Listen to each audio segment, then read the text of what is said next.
Nós temos pregado uma série no livro de Apocalipse, principalmente capítulo 2 e 3, e temos estudado as 7 igrejas da Ásia Menor.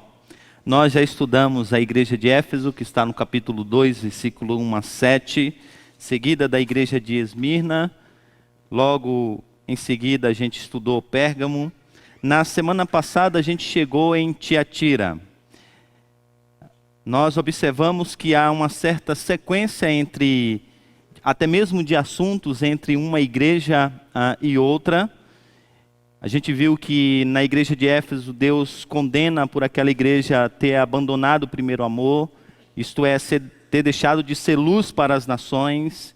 A igreja de Esmirna não recebe nenhuma crítica de Jesus, apenas uma mensagem para que pudesse continuar firme.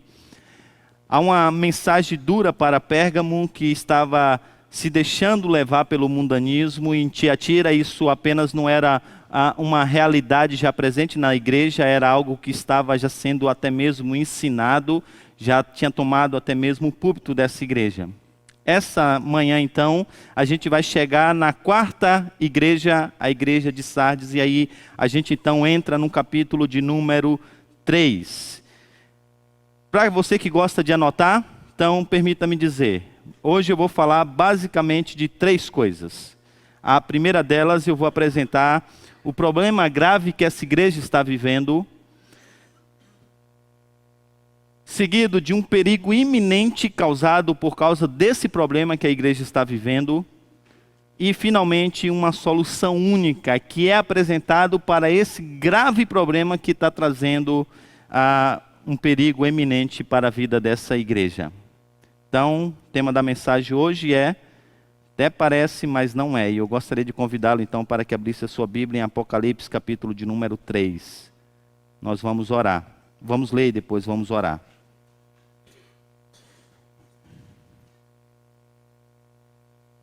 Ao anjo da igreja de Sardes escreve: estas são as palavras daquele que tem os 7 Espíritos de Deus e as 7 estrelas.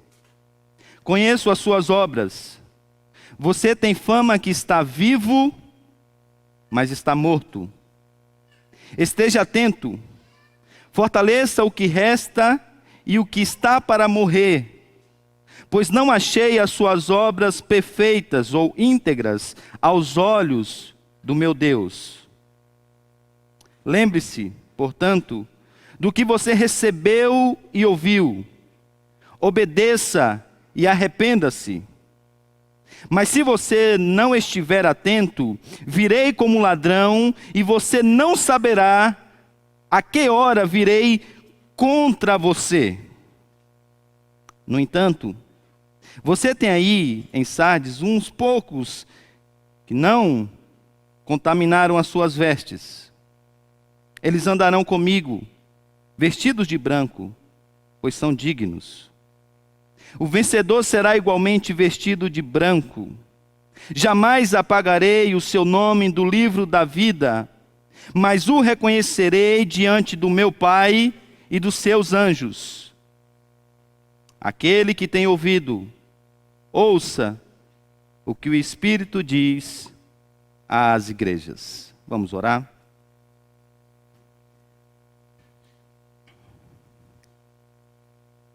É teu povo, Pai, aqui presente, reunido para ouvir a tua voz. Nós queremos nessa manhã ser edificados por ti mesmo. Por isso nós te pedimos em nome de Jesus, fala aos nossos corações, fala às nossas vidas. Abre, ó Pai, o nosso entendimento para entender a tua palavra, e que a tua palavra de fato possa penetrar no mais profundo do nosso ser, de maneira que a gente possa ser edificado por ti mesmo, de maneira que o Senhor possa produzir no meio da tua igreja um verdadeiro despertamento espiritual, que nos leve a uma santidade de vida, que nos leve a uma vida que glorifique ao teu nome. Pedimos-te isso em nome de Jesus. Amém. Essa semana eu estava lendo algo e que me chamou muito a atenção, dizendo sobre o quanto alguns dos astros que nós vemos, por exemplo, as estrelas, elas estão bem distante de nós. Há anos-luz da Terra. E algumas dessas estrelas que nós vemos, elas estão próximas de nós, por isso que nós conseguimos enxergá-las e ainda ver o seu brilho tão forte e intenso. Agora, outras que estão bem distante de nós, que não é, por exemplo, como a Cruzeiro do Sul, que a gente consegue ver, mas outras que estão emaranhadas com isso e bem distante de nós, elas estão há muitos anos-luz de nós. De tal maneira que o brilho dessas estrelas, elas podem ainda estar presente quando nós vemos por meio de uma lupa, mas uma coisa curiosa pode já ter acontecido, que é a morte dessa estrela. Então é possível que você esteja olhando algo que aparentemente está vivo e que ainda brilha, mas que na realidade já está morto. O texto que nós lemos faz parte de um conjunto de mensagens que Jesus envia às suas igrejas no Apocalipse. Essas igrejas são apresentadas por Jesus como sendo as 7 estrelas. Você pode observar isso ainda no versículo de número 1. Essas são as palavras daquele que tem os 7 Espíritos de Deus e também as 7 estrelas. 7 estrelas aqui é a designação que Jesus dá às suas igrejas. Cada uma recebe o nome de estrelas ou de estrela. Nós chegamos agora a Sardes. E como é essa estrela? Diz o próprio Jesus que essa é uma estrela que aparentemente ainda tem muita vida, muito brilho, mas que na verdade já está morta. Observe como ele diz: eu conheço as suas obras. Você tem fama, aparência, de que ainda vive, de que ainda está vivo, mas que na verdade está morto. O que nós podemos perceber é que essa igreja era uma igreja que tinha uma imagem de si mesma que estava ano-luz de atraso. A maneira como ela se apresentava, que ela via a si mesmo, e até mesmo que as pessoas que estavam ali à volta a enxergavam, era exatamente uma imagem que não dizia respeito ao presente, mas ao passado. E aí uma coisa curiosa que nós precisamos entender é que a história dessa igreja, ela se confunde com a história dessa cidade. Para você entender essa carta, você precisa entender exatamente como essa cidade existiu e como era o passado dessa cidade. E quando você vai fazer isso, você vai entender que o passado dessa cidade era um passado extremamente glorioso. 70 anos antes dessa carta ser escrita, essa era uma das cidades principais do mundo. Essa era uma das cidades de maior evidência naquela época. Chegou a ser uma das capitais de um grande reino daquele tempo. Por quê? Essa era uma cidade em um lugar bem estratégico. No entanto, essa glória que essa cidade tinha, ela era apenas passada. Por quê? A história dessa cidade conta que no ano 529, essa cidade foi pela primeira vez invadida. A maneira como ela foi invadida, a gente vai ver como é curioso e o quanto que Jesus vai usar todas essas, o contexto histórico dessa cidade para aplicar a realidade dessa igreja. Porque essa era uma cidade, a gente vai ver isso um pouco mais à frente, que era tido como uma cidade invencível. Os seus muros eram altos e ela estava no cume de um grande monte, de um paredão de pedras. De maneira que ela se orgulhava de dizer que ninguém poderia vencer essa cidade. E ninguém tinha feito isso até então, nenhum confronto direto, e na verdade, nenhum confronto direto, ninguém nunca venceu essa cidade. Mas essa cidade foi invadida e Jesus vai usar dessa ilustração para apresentar isso. Um pouco depois, essa cidade novamente foi invadida. Depois ela é reconstruída. Mas em 17 depois de Cristo, a região sofre um grande terremoto e essa cidade é parcialmente destruída. Mas o ponto principal, os pontos principais talvez dessa cidade, eles agora se resumem apenas a ruínas. A história dessa cidade agora é uma história onde há uma glória do passado, mas quando olhada agora de perto, o seu presente é caótico. A única coisa que reina é o caos. E aí Jesus então pega esse pano de fundo da história da cidade e agora ele começa a trabalhar a partir desse pano de fundo para mostrar qual é realmente a realidade dessa igreja. E aí então ele chega exatamente ao que é dito aí no versículo de número 1. Eu conheço as suas obras. Você tem fama de que você está vivo. Você tem fama de que ainda é uma estrela que brilha. Você ainda acredita nesse brilho. Mas, no entanto, um olhar mais criterioso vai mostrar que, na verdade, você já está morto. Você já é uma igreja morta. Aí observe como Jesus começa essa carta de uma maneira diferente das anteriores. Ele diz assim: conheço as suas obras. O que você esperava aqui? Uma descrição de virtudes. Quando ele disse para Éfeso, a igreja de Éfeso, eu conheço as suas obras, ele falou de fé, de amor, disso e daquilo, da maneira como eles resistiam, da sua ortodoxia, da perseverança.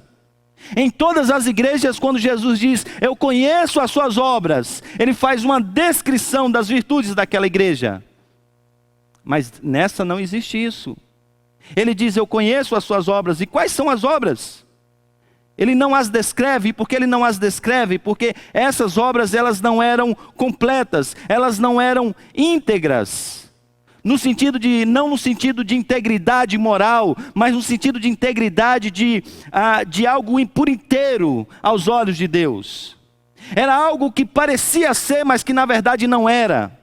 Era apenas a casca, era apenas como uma figueira, que o próprio Jesus diz que está cheia de flores, cheia de folhas, mas quando ele olha, quando ele vai perto para buscar frutos, ele não acha nada.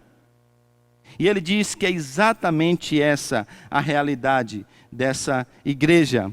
É uma igreja que parecia assim, parecia que ainda era uma igreja gloriosa, mas que na verdade era uma igreja que estava morta. Uma igreja totalmente morta. Então, observe que uma coisa Jesus apresenta, que nessa carta não há os inimigos da batalha. Observe que até então, todas as igrejas, elas são apresentadas quem são aqueles que estão guerreando contra a igreja. A uma, ele diz, olha, eu sei que vocês estão em um lugar difícil, porque aí está o trono de Satanás. A outra ele diz, olha, vocês foram plantadas exatamente dentro da sinagoga do diabo, referindo-se à perseguição dos judeus.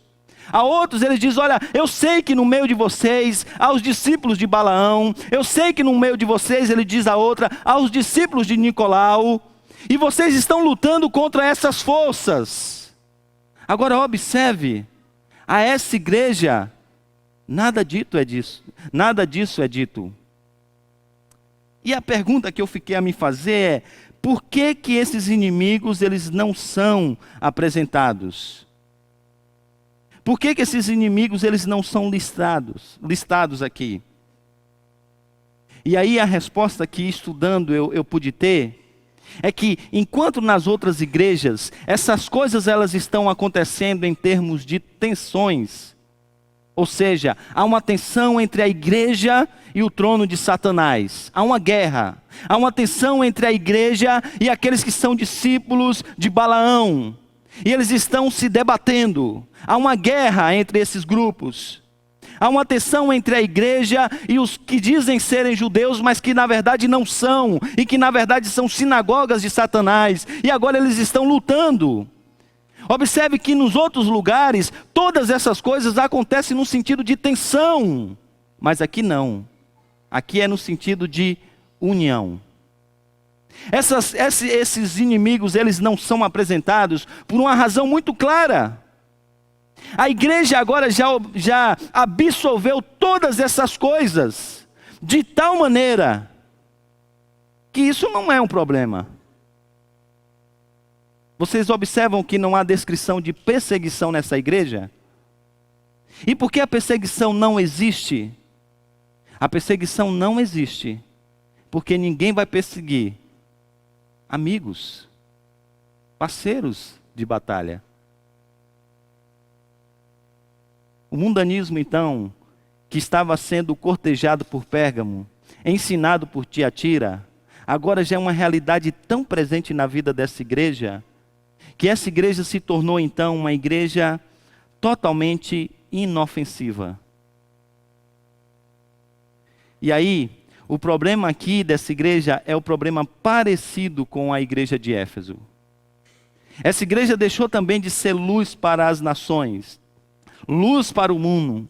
Mas se Éfeso, o problema era porque eles estavam se fechando entre si, estava sendo uma igreja assim mesmada, uma igreja ortodoxa, mas que agora não mais está envolvida com as coisas do mundo. Aqui o problema é ainda mais grave. O problema aqui é que a luz estava se apagando, porque essa igreja já estava morrendo espiritualmente. Era uma igreja nominal. Era uma igreja cristã apenas no nome. E que não fazia nenhuma diferença na sociedade. Aí quando nós olhamos para a realidade dessa igreja, nós percebemos que essa é uma realidade muito presente no nosso país. Alguns estão dizendo que nós estamos vivendo em um verdadeiro avivamento, que nós estamos tendo um despertamento espiritual na nossa nação. Pessoas de outros países, eles estão vindo aqui ao Brasil para estudar o que está acontecendo na nossa nação. E a curiosidade deles parte através de uma coisa: os números. E esses de fato são impressionantes. Se não vejamos, esses são dados do IBGE. Segundo o IBGE, em 1990, quando eu nasci, as estatísticas dizem que o número de evangélicos era de 6,6%. Já em 91, esse número já cresceu para 9%. Quando nós chegamos, então, no ano 2000, esse número já era 15,4%. Quando nós chegamos em 2010, esse número cresceu para 22,2%. E agora as últimas estatísticas do IBGE, levantadas no ano de 2013, essas estatísticas afirmam que no Brasil nós já somos 25,3% da população de crentes, de evangélicos. E aí as pessoas olham para esses números e elas dizem: olha, nós estamos tendo um verdadeiro avivamento. A igreja nunca foi tão viva no Brasil como nesses dias. Deus tem avivado a sua igreja.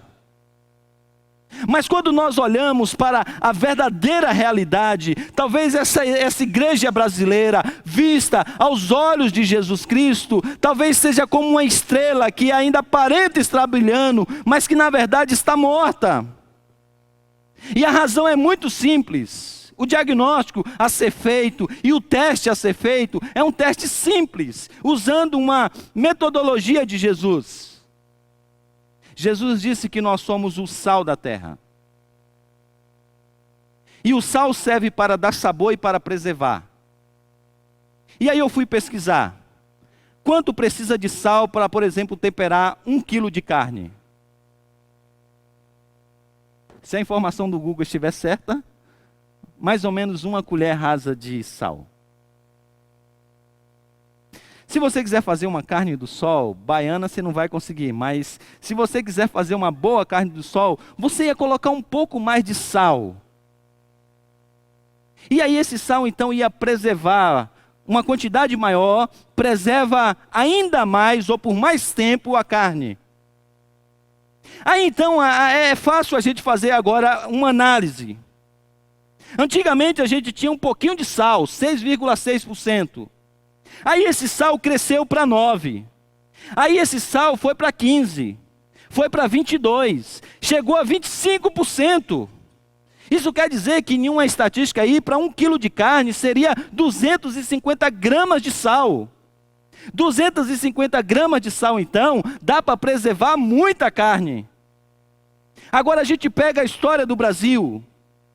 E o que nós temos visto é ainda um declínio moral muito grande. A gente tem visto pessoas que estão nos mais diferentes ramos das sociedades que dizem serem evangélicos. Nós olhamos para, por exemplo, para a política e nós temos lá a bancada evangélica. E essa bancada evangélica é uma bancada de uma igreja que está viva, mas que ora, agradecendo a Deus pela propina. E a moralidade, que antes era uma coisa do mundo, a imoralidade, agora também está dentro da igreja. Olha só, por exemplo, essas estatísticas. 13% dos cristãos nascidos de novo fizeram ou fazem aborto. 13%. No Brasil, 64,58% continuam a manter relações antes do casamento, mesmo depois da conversão entre os jovens.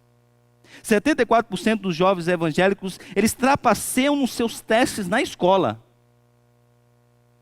93% dos jovens crentes são desobedientes aos pais.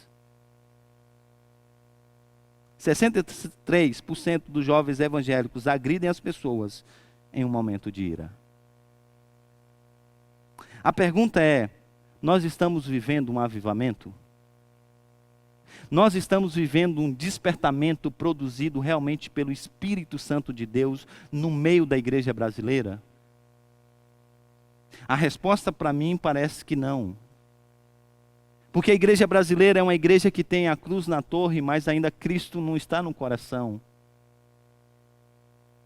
É uma igreja que se diz ser discípula de Cristo, mas que não vive como Ele. Quando, por exemplo, os evangelistas foram evangelizar o grande líder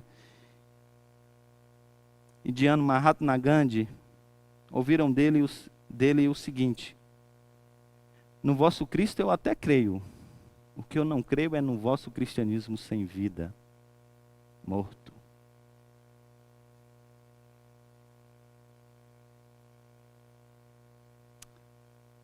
A realidade é presente, não só na igreja de Sardes, mas na nossa também. Essa é uma carta que talvez precisasse ser lida em toda a nossa nação. Agora veja como essa igreja estava em um perigo eminente e a nossa também se encontra em um perigo eminente e grande. Veja o versículo de número 2 e o versículo de número 3. Por favor, todos a uma só voz. Versículo de número 2 e 3. Vamos lá? Versículo 2. Esteja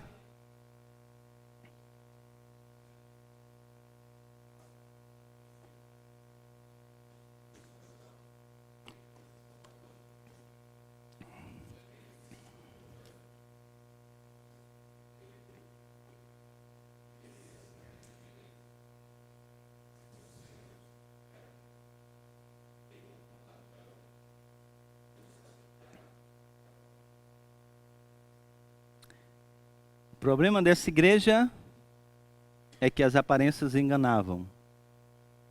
O perigo que essa vida de aparências e de hipocrisia traz é exatamente uma visita de Jesus como ladrão, ele diz. E aí a mensagem é muito clara. A mensagem é: vocês não estão percebendo mas vocês estão em perigo iminente. Os comentaristas têm dito que quando Jesus fala da sua vinda, nesse caso, ele não está dizendo de uma vinda futura. Não é exclusivamente uma referência à segunda vinda de Cristo. Muitos comentaristas entendem que essa é uma visita histórica àquela igreja, como juiz, a fim de discipliná-la. E observe uma coisa aqui, uma palavra que, quando eu li, eu achei um termo forte, porque ele diz que ele viria contra essa igreja. Ele disse, eu viria contra vocês.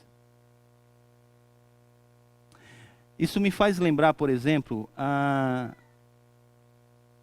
quando eu era pequeno. Quando eu era assim, não tão pequeno, talvez eu era pré-adolescente. Aí minha mãe dizia assim, Jailson, Jailson. Jailson, Jailson.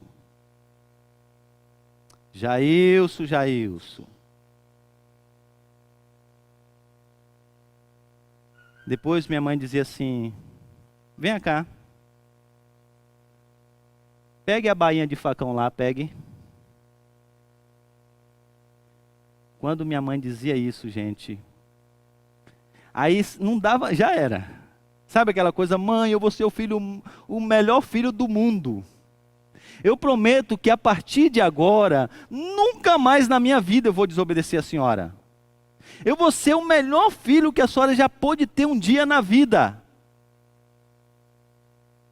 Isso eu deveria ter dito quando ela disse, Jailson, Jailson. Quando minha mãe dizia, pegue a bainha de facão, por favor. Já não tinha mais o que fazer. A mensagem de Jesus é muito clara, ele está dizendo assim, olha, eu estou avisando a vocês. Eu estou alertando a vocês. Eu vou vir, e agora eu vou vir como um ladrão, e isso aqui faz todo sentido entender o que Jesus está dizendo. Para eles isso aqui, gente, faz assim todo sentido. Por quê? Eu explico. Se você for perceber, a igreja de Sardes, por exemplo, essa aqui é o mapa, tá? É o mapa dessas igrejas que a gente está estudando. João está em Patmos, e ele envia essas cartas para essas igrejas. Tá? Quando a gente faz uma análise, por exemplo, geográfica, da onde a cidade de Sardes está presente, nós vamos ver, como eu disse, que ela está num topo de um paredão. E aí, o orgulho dessa cidade era o fato de ser uma cidade fortificada. Havia um ditado proverbial lá naquela época, que dizia que o ditado dizia que ninguém conseguia chegar no topo dessa cidade. Esse ditado era usado para falar de algo que era impossível fazer. Impossível fazer. E de fato é uma cidade assim, no momento de guerra, todo mundo ia para dentro da cidade e está todo mundo protegido. Todo mundo protegido. É tanto que essa cidade nunca foi destruída em um confronto direto. Mas um dia um soldado desatento deixou o capacete cair. O cara era desatento, mas o cara era ninja. Porque ele desceu toda a muralha, desceu os muros, desceu as pedras, pegou o capacete e voltou. Os inimigos que estavam ali sitiando a cidade, olharam aquilo e disseram assim, é difícil, mas impossível não é. Aí o que aconteceu? 15 soldados apenas, conta a história. Escalaram aquilo que deveria ser impossível, se de fato há uma impossibilidade de entrar nessa cidade. Se todo mundo está vigiando. Porque escalar um muro quando você recebe pedrada, flechadas, etc., é impossível. Mas e se todo mundo dormir? E essa cidade ela era tão soberba na sua segurança, que quando chegava de madrugada, normalmente eles eles baixavam a guarda. Era isso que acontecia. Chegava a noite, todo mundo baixava a guarda. Porque nós estamos protegidos, né? Tranquilo. Se não entra aqui durante o dia a gente fica lá assim, sabe? Só para não dizer que não tem ninguém. Mas à noite vamos dormir. Essa cidade foi invadida e destruída dessa maneira. As duas vezes foram exatamente assim, porque elas não prestaram atenção na história. A história já tinha dado o aviso, mas mesmo assim, eles não manteram a guarda. E eles ficaram na tranquilidade. E no momento que menos esperava, diante da tranquilidade, da soberba, que está tudo bem, sabe, está tranquilo, está favorável, então, nesse exato momento, eles perderam. Aí Jesus diz agora, veja como faz sentido o que Jesus diz. Jesus diz assim, então vocês estejam atentos. Isso aqui faz todo sentido para a realidade deles. Vocês fiquem espertos. Vocês estejam atentos, porque eu virei. Eu virei contra você. Mas o mais interessante é que essa não é uma mensagem apenas aterrorizante para a igreja. Porque a maneira como ele se descreve, Jesus se descreve no versículo de número 1, traz uma luz no final do túnel para essa igreja que está se perdendo, está na iminência de ser disciplinada pelo próprio Senhor. Observe o versículo de número 1, que diz assim, estas são as palavras daquele que tem o quê? Os 7 Espíritos de Deus e as 7 estrelas. A palavra 7 no Apocalipse, ela não é uma referência apenas à ideia de perfeição, como nós normalmente falamos. A ideia maior é de algo que é pleno.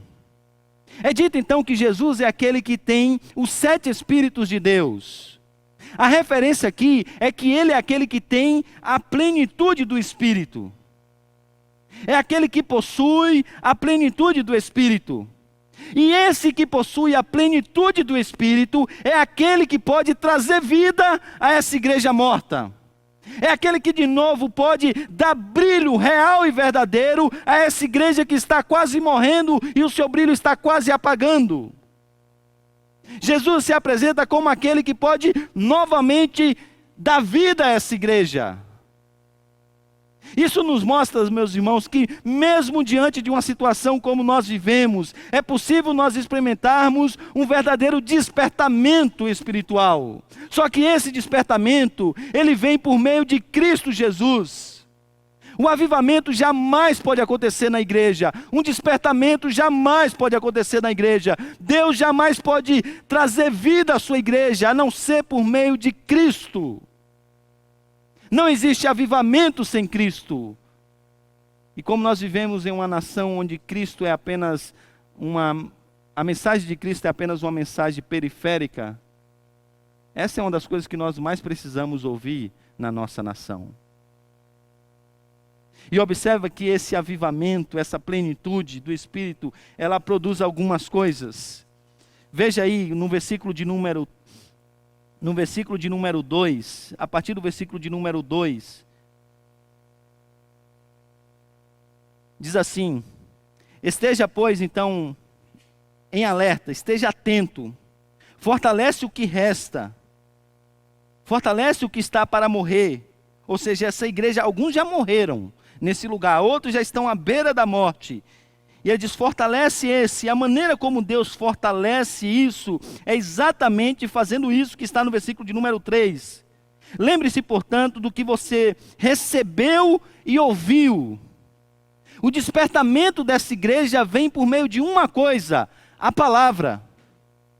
As pessoas estão dizendo que avivamento é exatamente experiências emocionais, e a nossa nação confunde isso. Confunde avivamento com mudanças doutrinárias. Confunde avivamento com revelações extras bíblicas, com sonhos, com visões. E as pessoas estão dizendo, olha, o Espírito Santo de Deus está trabalhando na nossa igreja, porque nós temos sonhos, nós temos visões. Deus está falando ao seu povo como nunca falou. E Jesus está dizendo, não. O avivamento não é uma coisa à parte da palavra. O avivamento acontece exatamente voltando à palavra.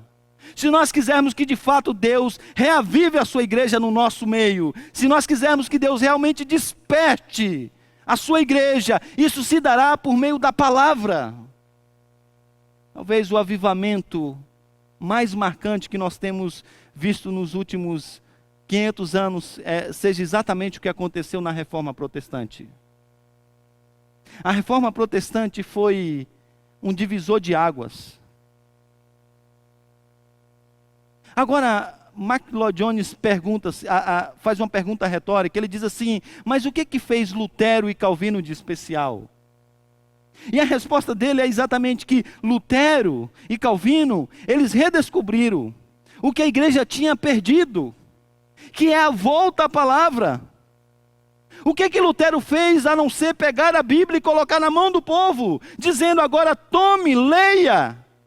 E o avivamento veio exatamente pela palavra. Observe vocês, por exemplo, que quando aqueles discípulos que estavam num caminho de Emaús, logo depois que Jesus foi morto e sepultado, eles estão indo para uma aldeia chamada Emaús. E o texto diz que eles estão abatidos, eles estão desanimados. Nem parece que eles andaram com Jesus. Há um esfriamento espiritual. Eles deixaram já Jerusalém e estão indo para outra aldeia. Parece que eles nem querem mais ter contato com esse negócio chamado Cristo, cristianismo. E agora Jesus se coloca do lado daqueles discípulos. E Jesus começa a andar com aqueles discípulos. E Jesus começa a falar com eles. E ele diz: olha, por que vocês estão tão desanimados? E a resposta é: você é o único que não conhece o que está acontecendo aqui em Jerusalém. Como ele foi, como nosso mestre, como nosso rei, aquele que nós esperávamos, que haveria de redimir a Israel, morreu. Já são quase 3 dias, já se passaram 3 dias. É verdade que algumas mulheres disseram aí que ele ressuscitou. E aí Jesus se apresenta àqueles discípulos e ele diz: honestos e tardos de coração, para crer em todas as coisas. E aí ele começa a expor as escrituras, começando de Moisés, passando pelos salmos, pelos profetas. E os seus olhos são abertos para ver o próprio Cristo. E depois dessa experiência eles dizem: porventura não ardia o nosso coração, enquanto ele falava com a gente no caminho. O que trouxe avivamento ao coração daqueles irmãos, o que trouxe o despertamento, para que eles agora saíssem novamente de Emaús, voltassem para Jerusalém, continuassem pregando a palavra, foi exatamente a volta à palavra. Jesus não fez outra coisa a não ser pregar para eles. Foi essa palavra que deu vida à igreja. Cristo, por meio do seu Espírito, ele vivifica a sua igreja através da palavra. É a palavra que dá vida. Por isso que o conselho que Jesus dá a essa igreja, que tem aspecto de que é uma igreja viva, mas que na verdade está morta, é: volte à palavra. Volte para aquilo que vocês ouviram. Mas não apenas isso, observe como Jesus os convida para uma convicção de pecado. Jesus disse: reconheçam de fato que vocês estão vivendo nessa realidade. Para com essas aparências. Para com essa espiritualidade vazia. Vocês podem enganar com essa aparência os homens, mas não a mim. Por isso ele diz: vocês precisam se arrepender, reconhecer os seus pecados. E a mensagem aqui é direta para a igreja. Um dos textos mais curiosos que eu vejo em relação a isso é exatamente o que aconteceu com o profeta Isaías. Se você ler o capítulo 5, sobretudo o capítulo 5 de Isaías, ele está dizendo: ai dos beberrões, ai desses, ai daqueles, ai dos que fazem isso, ai do que fazem aquilo. Agora, quando chega no capítulo 5, ele tem uma visão do Senhor, e ele tem um encontro com o Senhor, e o que ele diz? Ele diz: ai de mim, eu estou perdido. Não apenas eu habito em uma nação de impuros lábios, mas eu também estou perdido. E os olhos do Senhor estão sobre mim. Queria que você entendesse que você precisa reconhecer os seus pecados. e parar de brincar com Deus. É isso aqui que ele está dizendo. Sabe, a gente pode se acostumar com a vida de pecado e a gente até achar que isso é normal. E a gente pode cair na falsa ideia de que a misericórdia de Deus sempre cobre multidões de pecados, e a gente pode viver dessa maneira. Sabe, o amor de Deus é grande, a misericórdia de Cristo não tem fim, a sua graça é tudo pela graça, é tudo pela graça. E aí a gente pode ir para um extremo e esquecer que o mesmo Cristo que perdoa pecado é aquele que disciplina a sua igreja. Por isso ele diz, reconheça, pare com essa aparência e viva a vida de santidade. Viva a vida de santidade. O texto nos diz então que eles precisavam agora viver de fato como aqueles que são de Cristo. Suas vestes precisam ser brancas, ele diz. A mensagem de Deus para uma igreja que parece viva, mas que na verdade está morta é: existe alguém que quer avivar por meio da sua palavra. E aí eu chego então diante disso. Queria encerrar então dizendo apenas duas coisas. A primeira delas é uma coisa linda que apresenta nesse texto. Sempre tem mais um.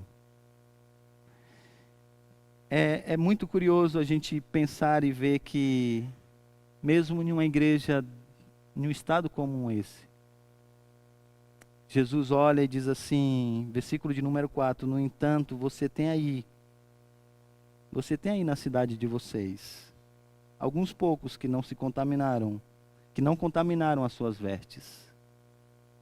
Você tem aí no meio de vocês alguns que ainda continuam se apegando à palavra.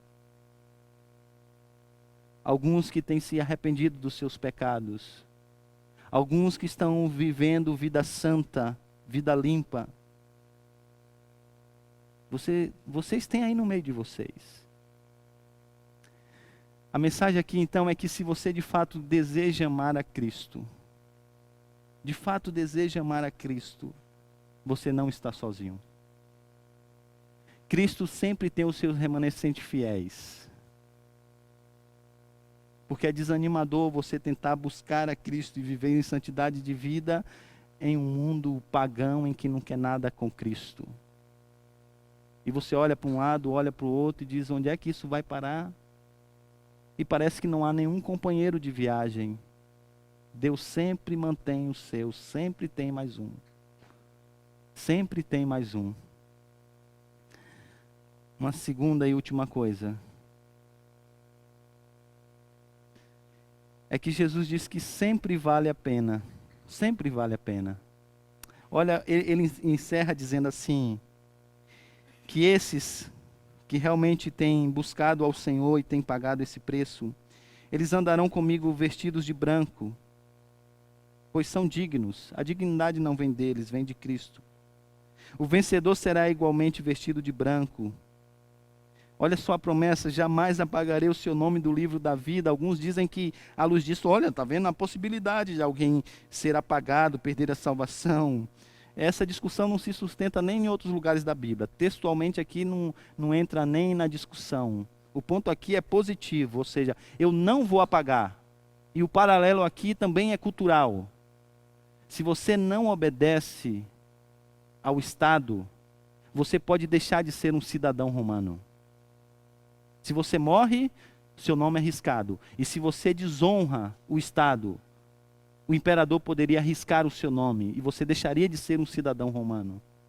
Jesus diz, não importa, o de vocês jamais sairá do meu reino.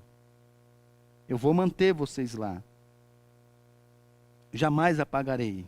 Jamais, jamais, jamais. Também eu reconhecerei diante do meu Pai e dos seus anjos. E o texto encerra dizendo, aquele que tem ouvido, ouça o que o Espírito diz às igrejas. É como se Jesus estivesse dizendo, fulano, fulano, fulano, fulano, fulano, fulano. Ouça esse alerta, arrependa-se, busque a Deus e, sobretudo, creia em Cristo Jesus e no que Ele pode fazer pela sua igreja. Tudo começa de Cristo. A esperança nossa é que Ele é que efetua em nós tanto querer como realizar. A esperança nossa é que Ele que tem as 7 estrelas, a sua igreja, nas suas mãos. Por isso a gente precisa orar a Ele. E eu queria te convidar para que você se colocasse de pé. E aí a gente fizesse então desse último cântico a nossa oração. Pedisse ao Senhor que de fato fortalecesse a sua igreja, e não apenas fortalecesse, mas que Ele também vivificasse a sua igreja. Que Ele vivificasse as nossas almas. Talvez você esteja precisando de um verdadeiro despertamento espiritual. Essa é a hora. Talvez você precisa que Deus de fato te dê vida, porque vida espiritual você nem tem. Talvez você ainda nem tenha nascido de novo e você precisa que Ele sopre vida em você. Então talvez esse é o momento de você orar pedindo para que Ele, se for da sua vontade, faça isso, te dê essa graça. Talvez você esteja aí vivendo como um crente nominal. Esse é o tempo também para pedir que Ele desperte o seu coração. A gente só pode cantar isso porque Ele pode fazer. A gente não consegue produzir esse despertamento. A gente só consegue produzir aparências. A gente só consegue produzir aquilo que os homens veem. A gente consegue produzir religiosidade, nunca vida. Só Ele pode dar vida. Vamos cantar então.